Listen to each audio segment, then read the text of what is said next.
This is a guest essay written by Daniel Greenfield, a Shillman Journalism Fellow at the David Horowitz Freedom Center.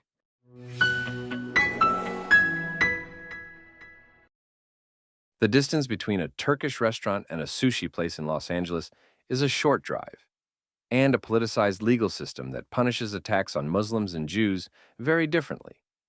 On November 4th, 2020, during the Second Nagorno-Karabakh War between Armenia and Azerbaijan, two Armenian men attacked a Turkish restaurant in Beverly Hills, California.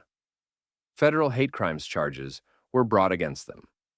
One of the men in the Islamophobic attack was sentenced to 5 years in prison, while the other was thrown in jail for 15 months. On May 18, 2021, during fighting between Israel and Hamas, a pro-terrorist convoy passed Sushi Fumi, a restaurant 10 minutes away from the Turkish place. Members of the convoy assaulted Jewish diners, waved a terror flag, demanded to know who at the restaurant was Jewish, and witnesses said chanted, "Death to Jews" and "Free Palestine." There were no federal charges. The Muslims faced two felony counts of assault. A judge let them off with probation and ordered them to visit a Holocaust museum. The difference between 5 years in prison and an order to visit a Holocaust museum is the vast gulf between how attacks on Muslims and Muslim attacks on Jews are treated. While it can be hard to measure and compare the treatment of different groups, the attacks on two restaurants within walking distance of each other, 1 year apart, is revealing of the double standard. Both of the attacks happened within the context of fighting abroad. Both involved convoys of protesters. In both cases, a vehicle diverted to a restaurant where its members expected to find members of a group they opposed. In both cases, they demanded to know whether the people there were members of that group, Turkish in the former case and Jewish in the latter. But the same basic behaviors led to very different consequences in a biased system. An Armenian man received 5 years in prison because, in the words of the assistant director in charge of the FBI's Los Angeles field office, he, quote, likely caused lasting psychological pain to Muslims at a restaurant. Muslim terrorist supporters were given a pass after kicking a Jewish man in the head. The U.S. federal agency, the Department of Justice, and the FBI got involved in the Muslim case, not in the Jewish case.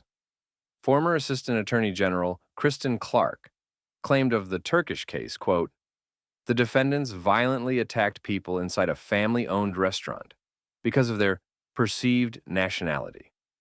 Such violence based on national origin has no place in our society. The Justice Department will continue to vigorously prosecute bias-motivated crimes in an effort to secure justice for the victims and the communities they are meant to target and intimidate.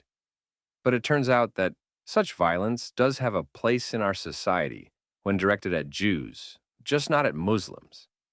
Attack a Turkish restaurant and you'll spend half a decade in prison, but attack Jews at a restaurant in support of Islamic terrorists, and you won't even spend 24 hours in jail, even when you're booked for assault with a deadly weapon as part of a hate crime. Our police department, together with our sheriff's department, our FBI, and other partners, is rightly investigating this assault as a hate crime, said former Los Angeles Mayor Eric Garcetti of the attack on Jews at the sushi place. The FBI apparently chose to do nothing about it. The promised full force of the law was condensed down to some bias training. The differing treatment of the assault on Muslims and Jews at Los Angeles restaurants was a decision partly made by the Department of Justice and the local FBI office. Assistant Attorney General Kristen Clark had a long history of antisemitism that may have factored into it, but it was also a decision made by a local judge, aided by Jewish members of the anti-Israel left. Jewish leftists swiftly rallied to the cause of the Muslim attackers, who were represented by a Jewish lawyer. Rob Eshman, a columnist and anti-Israel leftist, claimed that sentencing the Muslim attackers to visit a Holocaust museum was fair, maybe even a little harsh. Rationalizations and excuses swiftly followed. The Jews had fought back, which made them complicit in the violence. Non-prison sentences like this were part of so-called restorative justice. But what happened when a Turkish restaurant was attacked shows that for the lie it is. Accountability is possible. It's just more possible for some groups than for others. The attention paid to the Cafe Istanbul attack by federal and local authorities and by the media diverged sharply from what happened when Jews were attacked by a Muslim pro-terrorist convoy. There were no rationalizations allowed in the Cafe Istanbul attack. No one in the media bothered to report that the Armenian men had been responding to Islamic attacks on Armenians in the area, and no one asked to define what likely caused lasting psychological pain was even supposed to mean.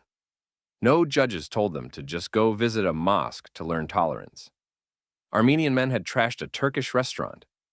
One of them was sent away for a period that more typically goes with a manslaughter conviction. Was this a consistent application of justice? No, it was not. Justice comes from consistent application of the law. An Armenian attack on Muslims should not be punished any differently than a Muslim attack on Jews. But we don't have a consistent justice system. What we have is a heavily politicized justice system. Politics is the difference between a 5-year prison sentence and a free pass. A similar phenomenon happened in 2023 in the killing of Paul Kessler, a Jewish man assaulted at a pro-Israel rally in Los Angeles, and the shootings of 3 Muslim men in Vermont.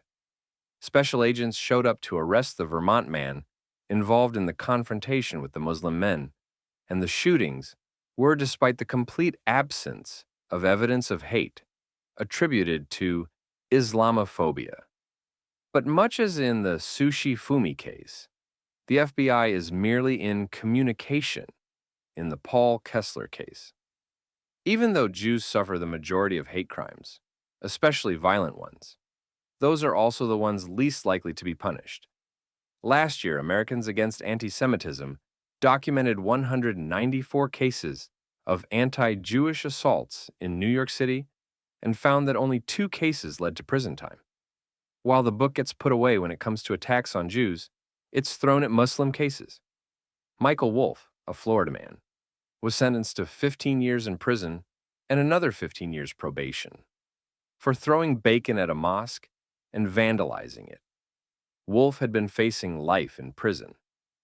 However, when Muslim rioters attacked Jews at the Simon Wiesenthal Center and a Los Angeles synagogue, they once again got a pass. This is not justice.